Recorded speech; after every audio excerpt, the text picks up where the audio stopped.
মাননীয় সংসদ নেতা, আপনি সংসদ কক্ষে প্রবেশ করার কিছুক্ষণ আগে এই সংসদের সকল সদস্য সরকারি দল এবং বিরোধী দল থেকে বক্তব্যের মাধ্যমে একটি প্রস্তাব পাশ করেছে। আপনাকে ধন্যবাদ জানিয়ে আপনার সাম্প্রতিক মালয়েশিয়া এবং চীন সফরের ফলে দেশের মর্যাদা বৃদ্ধি পেয়েছে বলে সবাই অভিমত ব্যক্ত করেছে এবং বাংলাদেশের অর্থনীতিকে, পররাষ্ট্রনীতিকে এক নতুন দিগন্ত সূচনা করেছেন আপনি এই সফরের মাধ্যমে। সেজন্য আপনাকে ধন্যবাদ জানাচ্ছি এই সংসদের পক্ষ থেকে। Welcome back to this parliament. আপনি কিছু বলতে চাচ্ছেন? জি, মাননীয় স্পিকার, আমি কিছু কথা বলতে চাচ্ছি।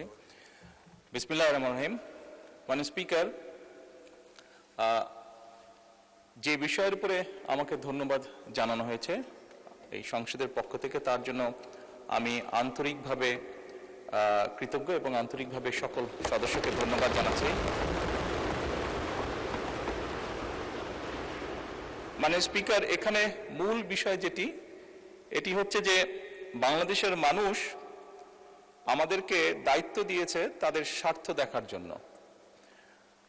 আমাদের দলের অবস্থান থেকে আমরা একটি স্লোগান ব্যবহার করি, সেটি হচ্ছে যে বাংলাদেশ ফার্স্ট বা বাংলাদেশ প্রথম।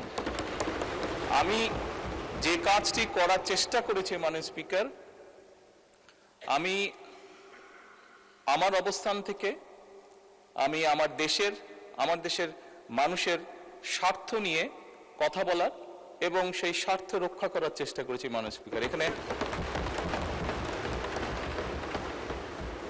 মাননীয় স্পিকার, এখানে আমাদের কারোরই কোনো ব্যক্তিগত কোনো বিষয় নেই।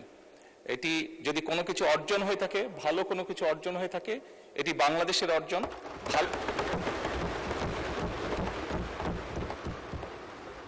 এই সফরের মাধ্যমে যদি দেশের মানুষের কোনো অর্জন হয়ে থাকে, সেটি এই দেশের মানুষের অর্জন মাননীয় স্পিকার।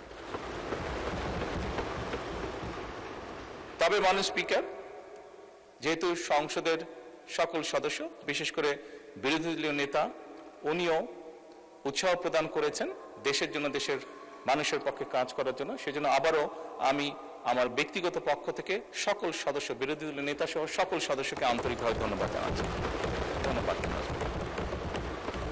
ধন্যবাদ মাননীয় সংসদ নেতা।